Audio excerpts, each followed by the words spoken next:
In several examples from our travel agency, we find that the entities in reality are related to each other in different ways. For example, when we see that an attraction has an identifier, a name, a photo, a city, and a country, a category it belongs to, and that this category in turn can be the category for many attractions. We saw that the way we represent these relationships when designing transactions is by including attributes from one transaction in another. For example, when we add the category ID attribute to the attraction transaction, it takes on the role of a foreign key since it is the identifier of the category transaction. And when we add the category name attribute, it takes on the role of an inferred attribute in the attraction transaction. This foreign key establishes a one-to-many relationship because that category ID value can be present in many attractions, and in an attraction there is only one assigned category ID value. Let's try this with another example. The travel agency creates tours in which several tourist attractions are visited in different parts of the world according to the working method established by the agency. Each tour can include many tourist attractions, but each attraction is included in only one tour. That is, it cannot happen that two tours include the same tourist attraction. So we need to represent a one-to-many relationship between tour and attraction. To represent this scenario, we are going to create the tour transaction, in which we will record the tours that include visits to tourist attractions. We add the attributes tourid as the identifier, tour name for the name, and tour date to store the date of the tour. And we save. Let's create a diagram object to visualize the relationship that GNexus interpreted between the tour and attraction transactions. We open the toolbox, drag a transaction object, and select Attraction. We do the same to add the tour transaction. We see that no connection appears between the transactions since we haven't established any relationship between these two entities yet. We save. Since a tourist attraction is visited by a single tour, we are going to include the tour identifier in the structure of the attraction transaction. So we open that transaction and add the attribute tour ID,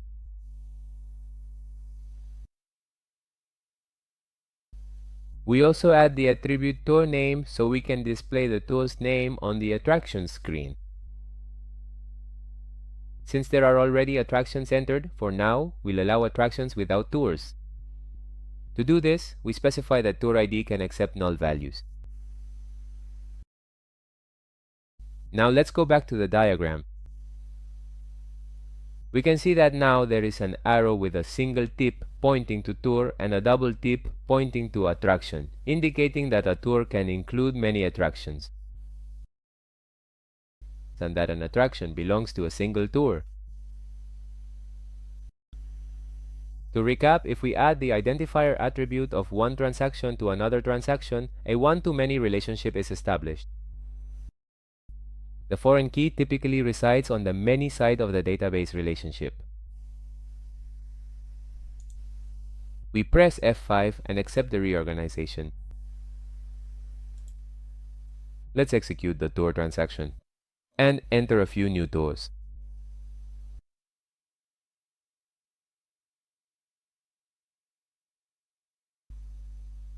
Now let's proceed to open the attraction transaction and then carefully assign this particular tour to the renowned Louvre Museum, a truly iconic landmark. This other one to the Great Wall, and for the iconic Eiffel Tower, we will enter the very same identical entrance as we did for the magnificent Louvre Museum. In this way, we can see that the magnificent Paris tour has two attractions associated with it, and that each of them is included in only one tour. We saw how to model a one-to-many relationship using a foreign key. However, there are other cases of one-to-many relationships where we will use a different type of modeling. Let's recall the case of flights, where a flight has many seats and each seat is assigned to a flight. Here we also have a one-to-many relationship, but in this case, the seats have something particular with respect to the flights, which is that they are completely dependent on them. That is, it doesn't make sense for a seat to exist if it isn't assigned to a flight. Furthermore, to identify a seat, it's not enough to know its letter and number, because many airplanes have seats identified by those same letter and number pairs. For example, seat 1A, 1C, 1F. So, to uniquely identify a seat, we also need to know the identifier of the flight it belongs to. Let's recall how we represent the relationship that a flight has many seats. Let's open the structure and the flight transaction. We see that in this case, the seat is at a second level within the flight transaction, that is F1. It is modeled with a single transaction, where the first level is the one side of the relationship and the second level is the many side. So why do we model the relationship in this case with a single two-level transaction instead of using two transactions and including the identifier as a foreign key like we did between attraction and tour? Because, as we mentioned before, it doesn't make sense for seats to exist without always being related to the flight they belong to. However, an attraction could very well not have any tour that includes it and still exist on its own. That's why we call attraction a strong entity. An entity like seats, which only makes sense to exist if it is represented in relation to another entity, in this case, flights, is called a weak entity. We could also have used two transactions to represent a weak one-to-n relationship. We won't go into the details of this implementation because for our case, it's not the best option. But the important thing to understand is that what makes the SID entity weak is not the number of transactions, but how its key is formed. Table 100 will have the flight identifier, flight ID, as part of its primary key. And this tells us that a seat will always exist in relation to a flight. In other words, we can never have a seat without a flight because flight ID will be part of its primary key.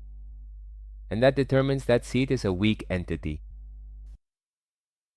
So we've seen that depending on the relationships that exist between the actors in reality, we will model in GeneXus either strong one-to-many relationships or weak one-to-many relationships. In upcoming videos, we will study other types of relationships.